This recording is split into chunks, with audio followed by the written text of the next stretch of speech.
नमस्ते दोस्तों, कैसे हैं आप। सरल हिंदी यूट्यूब चैनल पर आज मैं आपको पढ़ाने जा रहा हूं कक्षा 5वीं रिमझिम हिंदी की पुस्तक की पहली कहानी राख की रस्सी। राख की रस्सी ये तिब्बत की एक लोक कथा पर आधारित है। और बच्चों, जानते होंगे आप कि लोक कथाएं सभी देशों में प्रचलित रहती है। जो दादी नानी कहानियां सुनाती है, कथाएं सुनाती है, उसे लोक कथा कहा जाता है। हमारे देश में रामायण, महाभारत, आलाउदल और ऐसी अनेक प्रकार की लोक कथाएं प्रचलित है। तो आइए हम तिब्बत की ये कहानी पढ़ते हैं और समझते हैं। और बहुत ही ध्यानपूर्वक आपको सुनना है। सुनने के बाद मैं आपसे कुछ प्रश्न करूंगा और आपको ध्यान से सुनना है। बच्चों, लोनपो गार तिब्बत के एक 32वें राजा सोनव गवसेन गाम्पो के मंत्री थे। तिब्बत में एक राजा हुए जिनका नाम था सोन गवसेन। ये 32वें राजा थे। जैसे हम कहते हैं ना, हमारे देश के 18वें प्रधानमंत्री ये है, 13वें राष्ट्रपति ये है, ऐसे तिब्बत एक देश है भारत और चीन के बीच में। और ये पहाड़ी देश है, पठारी देश है। तिब्बत चीन इसे अपने देश का हिस्सा मानता है। तो इसमें बहुत सारे राजा हुए हैं, 1 2 3 4 5। अगर आपको हिंदी की गिनती नहीं आती है तो सीख लीजिए, बहुत ज़रूरी है। 32वें मतलब 32 वहाँ बहुत सारे राजा हुए। 31 होने के बाद जो 32वें नंबर के राजा थे, उनका नाम था सोन गवसेन। तो तिब्बत के उस राजा का एक मंत्री था। राजा का पूरा नाम दिया है सोन गवसेन गाम्पो। और वहाँ का एक मंत्री था जिसका नाम था लोनपो। लोनपो नाम का मंत्री था।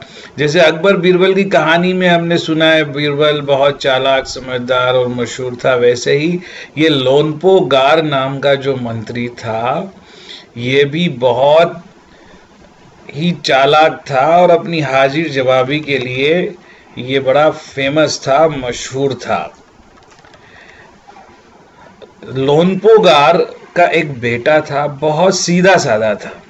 बहुत सीधा साधा बेटा होने की वजह से, भोला भाला बच्चा होने की वजह से लोनपो गार तो खूब होशियार था, लेकिन बच्चा बड़ा सीधा साधा।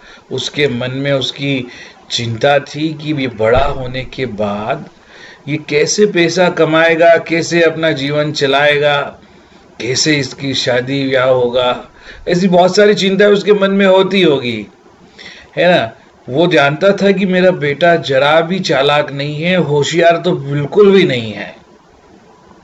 ऐसे बच्चों को हमारे यहाँ बोलते हैं अल्लाह की गाय। बच्चों देखिए, लोनपो गार नाम के उस मंत्री ने सोचा कि बेटे को होशियार बनाना है तो कुछ तरीके होते हैं बच्चे को जो है तैरना सिखाने के। तैरना सिखाना मतलब दुनियादारी सिखाना, उसको ये बताना कि ज़िंदगी कैसे चलती है, कैसे ये होशियार इंसान अपना जीवन आगे बढ़ाता है। तो लोनपो गार ने अपने बेटे को 100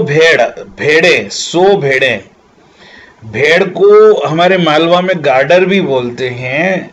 और भेड़ जो है, आपने देखा होगा, कई बार हम जाते हैं तो सड़कों पे ढेर सारी एक जैसे बाल वाले बहुत सारे छोटे छोटे पशु, जिनको भेड़ कहते हैं, वो एक साथ एक ही दिशा में जाते हैं। इसीलिए कहते हैं ना, भेड़ चाल, एक जिस तरफ चली गई सब उस तरफ जाती है।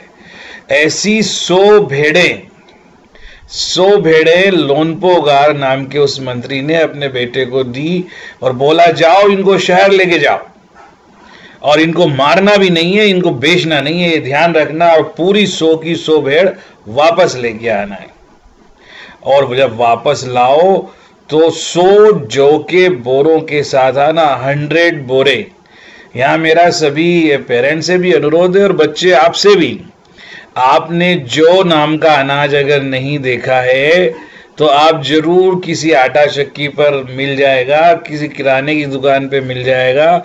हवन सामग्री में भी जौ का अनाज काम आता है। इसका सत्तू भी बनता है। ये गेहूं जैसा एक अनाज होता है जिसे जौ कहते हैं। पेरेंट्स से मेरा अनुरोध है, अपने बच्चों को जौ जरूर बताएं, है ना। तो ऐसे जौ के 100 बोरों के साथ आने के लिए कहा, और ये भी कहा कि अगर 100 जौ के बोरे लेकर नहीं आया तो घर में घुसने नहीं दूंगा। और इसके बाद उन्होंने अपने बेटे को शहर में भेज दिया। लोनपो गार का बेटा अब शहर पहुंच गया। वहां पर जो है जाकर इतने सारे बोरे खरीदने के लिए उसके पास पैसे नहीं थे। वो सोच में पड़ गया, एक सड़क किनारे बैठ गया, लेकिन उसके दिमाग में कोई इसका हल, मतलब इस समस्या का कोई उपाय नजर नहीं आ रहा था कि आखिर करे क्या। बेचारा बैठा रहा, बड़ा दुखी था, उदास था। इतने में एक लड़की उसे दुखी और उदास देखकर उसके सामने आ गई और उससे पूछा, क्या बात है, तुम इतने दुखी क्यों हो।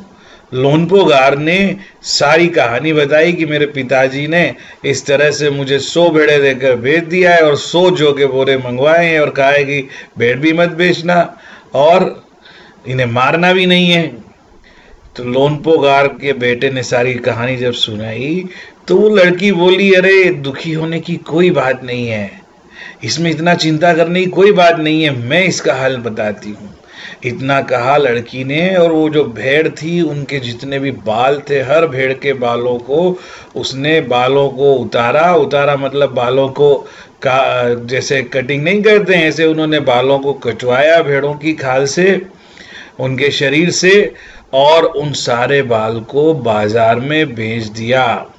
भेड़ के ये बाल ऊन बनाने के काम में आते हैं, खूब गर्म होते हैं, उनसे जो भी ऊनी कपड़ा बनता है वो बहुत गर्म होता है, इसलिए वो अच्छी कीमत मिल जाती है। और इस तरह से उस लड़की ने 100 भेड़ों के बाल के बदले 100 जौ के बोरे खरीद दिए, मतलब जौ के 100 बोरे खरीद कर उसे वापस घर भेज दिया। अब लोनपो गार के बेटे को ऐसा लगा कि पिताजी बहुत खुश होंगे, मगर उसकी आप बीती पर उन्होंने ध्यान ही नहीं दिया और उठकर वो कमरे से बाहर चले गए। दूसरे दिन फिर उन्होंने अपने बेटे को बुला के बोला कि जाओ भेड़ों के बाल उतार कर बेचना मुझे बिल्कुल भी पसंद नहीं आया, इस बार फिर जाओ, दोबारा भेड़ों को लेकर के जाओ और उनके साथ फिर से जौ के 100 बोरे लेकर आओ। एक बार फिर वो बेचारा अब निराश हो गया पिताजी के इस व्यवहार से, क्योंकि उसे लग रहा था कि पिताजी तो उसे होशियार कहेंगे, लेकिन क्या करे। लोनपो गार का बेटा शहर में फिर से जाकर उसी जगह जाके बैठ गया। उसे लगा कि लड़की शायद फिर आएगी, और हुआ भी ऐसा ही। उसको देख करके लड़की फिर से उसके पास आई और फिर उसने पूछा, फिर उसने कहानी बताई कि मेरे पिताजी ने अब तो बिना जौ के 100 बोरों के कहा है कि घुसने ही नहीं देंगे, है ना। तो उसने बेचारे ने अपनी मुश्किल, अपनी परेशानी कहाई। लड़की ने क्या करा, इस बार जो है वो जो भेड़ थी उन भेड़ के उन सींग को उसने कटवा दिया, काट दिया और बाजार में उसके सींग को काट कर बेच दिया, और उसके बदले में फिर से जौ के 100 बोरे खरीद करके और भेज दिए। अब फिर से जौ के 100 बोरे, 100 बोरे जौ नाम के अनाज के, जो गेहूं जैसा दिखता है, वो लड़का लेकर के अपने पिताजी के पास गया। उसे लगा कि पिताजी बड़े खुश होंगे, लेकिन पिताजी को उसने बड़े अपने उत्साह से कहानी सुनाई। उसके पिताजी बोले उससे कि उस लड़की से कहो जिसने तुमको ये अकल सिखाई है, उससे बोलो कि 9 हाथ लंबी राख की रस्सी बना कर दे। बेचारा बेटा सीधा साधा था, जाके उसने लड़की से बोल दिया। लड़की ने कहा कि अगर तुम्हारे पिताजी को राख की रस्सी चाहिए तो एक शर्त है, अगर मैं राख की रस्सी बनाऊंगी तो वो राख की रस्सी पहनना पड़ेगी। तो उसके पिताजी ने सोचा कि राख की रस्सी जब कोई बना ही नहीं सकता तो शर्त मानने में क्या प्रॉब्लम है, ठीक है जाओ बोलो लड़की से कि वो राख की रस्सी बनाएगी तो मैं पहन लूंगा। और मन ही मन उसके पिताजी ने सोचा कि बड़ा असंभव है, राख की रस्सी पॉसिबल नहीं है बनाना। अगले दिन लड़की ने क्या किया, 9 हाथ लंबी राख की रस्सी ली, उसे पत्थर की एक शिला पर, छोटे सिल पर रखा और रस्सी को जला दिया। रस्सी जलने के बाद रस्सी जैसी ही दिख रही थी, लेकिन एक्चुअल में वो राख हो गई थी।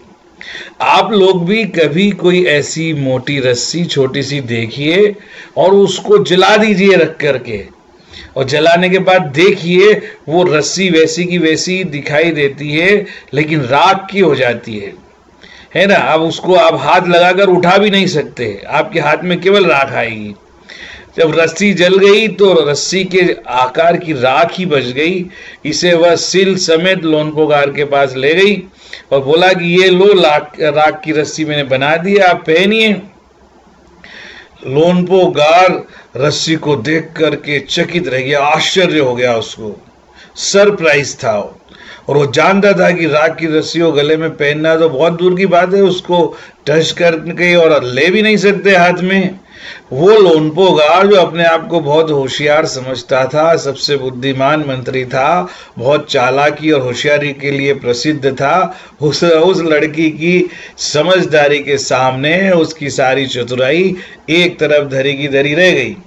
बिना वक्त गवाए लोनपोगार को वो लड़की पसंद आ गई और उसने बिना वक्त गवाए उसने अपने बेटे की शादी का प्रस्ताव उस लड़की के सामने रखा, जिसे उस लड़की के परिवार वालों ने स्वीकार कर लिया और धूमधाम से लोनपोगार के बेटे के साथ में उस लड़की की शादी कर दी।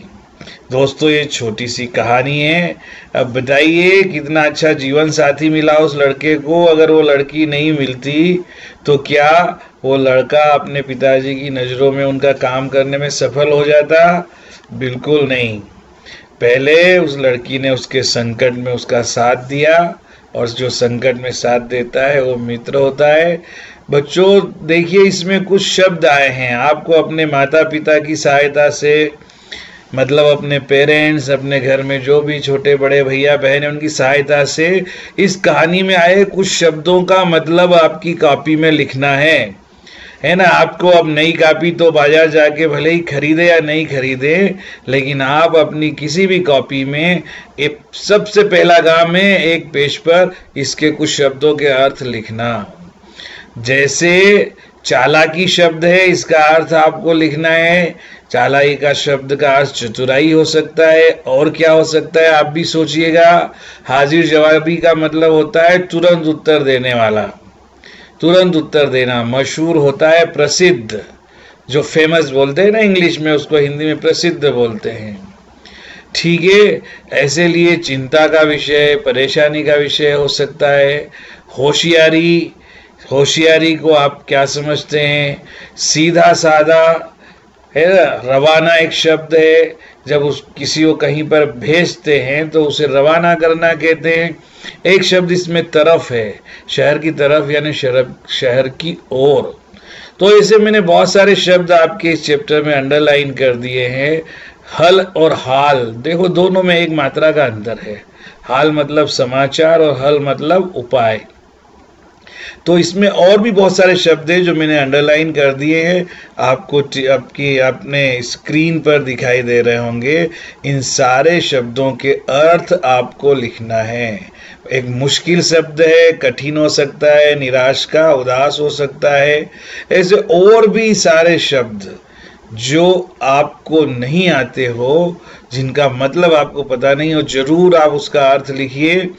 इस कहानी को सुनने के बाद ये कहानी आपको कैसी लगी, इस पर आप कोई प्रश्न बना सकते हैं, तो बेटा जरूर प्रश्न बनाइए। और जिन शब्दों के मीनिंग आप बता सकते हैं, जो प्रश्न आप बना सकते हैं, प्रश्न के साथ उत्तर भी बनाइए और मुझे कमेंट्स के रूप में भेजिए तुरंत। और इस कहानी के बाकी कक्षा कार्य, गृह कार्य, प्रश्नोत्तर, इस कहानी की ग्रामर, इन सब के लिए इंतज़ार कीजिए थोड़ा सा।